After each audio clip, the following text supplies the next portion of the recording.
call this part 7 of the service truck build.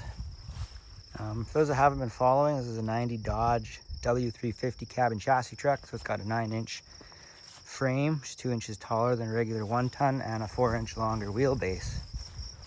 I pulled the service body off of an 88 Dodge that was a 2-wheel drive gas truck and put it on this truck, which is a 4-wheel drive diesel 5-speed. It's a non-intercooled Cummins. Being a 90, it's 91.5. They changed. It was quite the thing, turned into quite the project. I don't know why I thought this was going to be an easy project, but I bought the truck 5 hours from home. It was a flat deck truck. I believe it was a farm rig. This side of the truck was pretty smashed. The guy I bought it off of saved it from the junkyard, actually. So I pulled the deck off. Had to do brake lines all the way around, all new rubber lines. Ended up having to do the clutch. So I painted the tranny transfer case when I had the clutch out, new clutch. Then the rear drive shaft was bent. So I actually built a drive shaft myself, which I try to post that video. It's not the easiest thing to do, but I got it so it was I think a 10 thou run out, which Spicer spec is 15, and it does run down the road. I am dealing with a little bit of a shudder, which I'm not really sure if that's tires or my drive shaft not being balanced, which I guarantee it's out since I just built it. But it does work, got me going, which is good. After doing the clutch and the brakes, having the service bed off, I found some issues with the frame, a little bit of rust and stuff, which got all that fixed up and welded, painted the whole rear section of the frame up, made it look good. I did new shocks all the way around, painted the diffs, did all the fluids, tranny transfer case, diffs, engine, power steering was low, topped that up. Of course, all new brake fluid. These brakes were done. Quite the ordeal. And although this is part 7, and it's I'm gonna say it's almost done, because it's one of those things where I feel like it'll never be completed. There's always something additional you want to add or change or whatever. Look at the crane. So this was a bearing off of a Dana 80. This was the axle tube. See, it was a full floater, so I just built the cap, cut the tube off, welded the tube to this plate. And this is actually a 110 volt winch, which I'm going to put a 12 volt winch on there, I think. Not really sure. I have a 1700 watt inverter in the toolbox.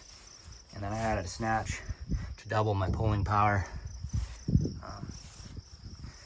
Another thing I'm going to add to this is some sort of pin to drop down to lock this so it doesn't just spin on its own. You see it. So far it's been really handy. Pick up heavy stuff, throw it in the box. Got my tools and stuff loaded up in here. I haven't decided on an air system. The truck is actually an AC truck, so there's an AC compressor that I might convert to an air compressor on a switch, put a tank in it, but I haven't really decided on what I'm going to do there. The exhaust, so I haven't finished the exhaust either. Right now it's the original exhaust right to the kind of in here on the cab, and then I got a piece of 4-inch that comes around up into the stack, and I believe it's a 5-inch stack, which I have this just in there so that rain and stuff can run out. Still need a door panel for this side. Obviously this door is mismatched. I did get the power windows working. It's unusual being a cab and chassis power window truck. Something else is pretty neat that I found in this truck is all the original literature. So I was up in the dash trying to get this door adjusted to fit, which I believe the pillar might be a little bent or something, because I couldn't quite get the door where I wanted it to be.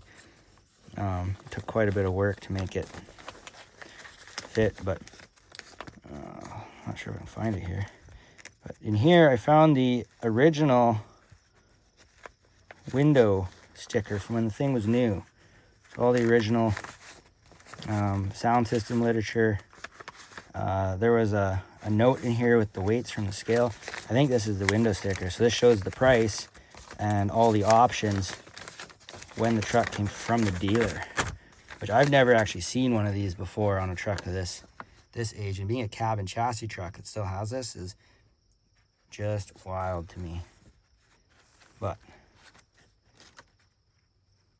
yeah, it's pretty cool. I can't remember where.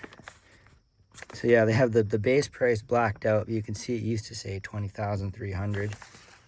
And the final total price on this thing is $30,445 in 1990. Is that cool or what?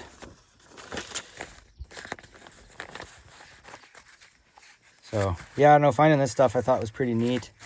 It made me really glad that I decided to save this thing, get her back. Headliner, there's some goofy stuff. There was a bunch of goofy stuff going on this truck. When I was vacuuming out the interior, I found a pipe that might have had something to do with all the craziness. I'm not really sure what was smoked out of there, but nothing good. Thinking about maybe swapping to second gen seats. First gens, I find you sit really low. The benches are comfy, but it's nice to have the center console and stuff. Shifter's not quite done yet. Somebody had welded this thing on, so I had to cut it off to get the tranny out. Now I just have a single bolt in there, and none of this is actually bolted down. That's how it wobbles. It does work, but I need to find a way to put another bolt. Yeah. Ongoing. Forever and ever, probably. It's one of those things that I don't think will ever be done. So originally this thing had West Coast toe mirrors, which what they called West Coast mirrors on the build sheet were the style of mirror that had the mounts that bolted here. So this is an original door. And I actually have the original door key for this one. I might pull the lock out of the other door and put it in that door. They would have bolted here, and then somebody at some point in time put the more modern style mirrors on, which of course with those little mirrors, I couldn't see past the service body. So I actually yarded this off another first gen I have, just a 3/4 ton, and they work really well. But they're so heavy, if you get up to highway speeds, the top of the mirror actually pulls the door out a bit, and the door whistles. It's just kind of fun. There's nothing real quiet about this truck. And then also pulled this. Originally that came off a Ram Charger, 8,000 pound Warren winch. That works good in case I get myself all hung up in the rhubarb. Put new bezels on it. I was looking around. I have to buy a new headlight. I thought I had a good headlight. Somehow this one ended up painted at some point in time, but it does work. I did new bulbs all the way around. All the lights working. All the cab lights working. These cab lights can be hard to come by if you're looking for them. I haven't wired these in, but I might. I think that would look pretty sharp. The vise actually came off a junkyard. I believe it's 410 gears on the thing. Even in overdrive, it feels like you're just screaming going down the road. I haven't done anything about the steering shaft yet. These new shocks, it's got the original joint, which these are kind of crap. See, they always wear out and have play. So I like to go to the style with the U-joints and the slip in the shaft. They always seem to improve the steering. The steering box, that plate's been welded once. So I'd like to do a brace.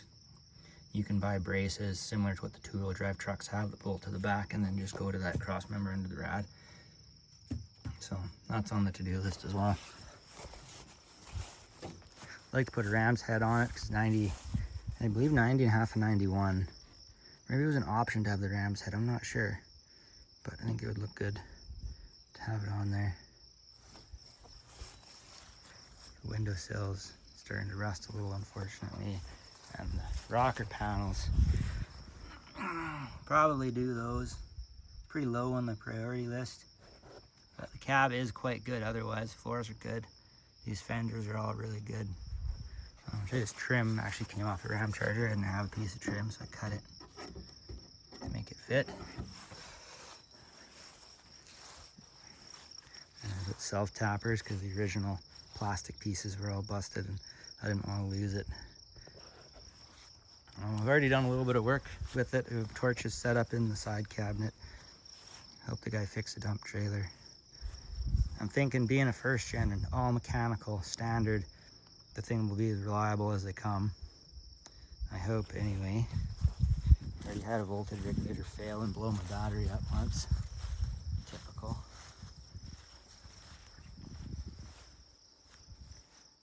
Yeah, I'm really happy with how this turned out. It ended up looking really good. Thanks to everyone who was watching the Up and Coming series. This stuff never seems to pull the views like the old Detroit stuff does, but I really enjoyed doing it. I had a lot of fun building this truck, and I've got another build lined up. We will see how it goes, but maybe I'll leave that for a surprise. It'll be a little bigger, though. You yard some parts off of that thing, I think. We'll see. As usual, thanks for watching. Catch you next time.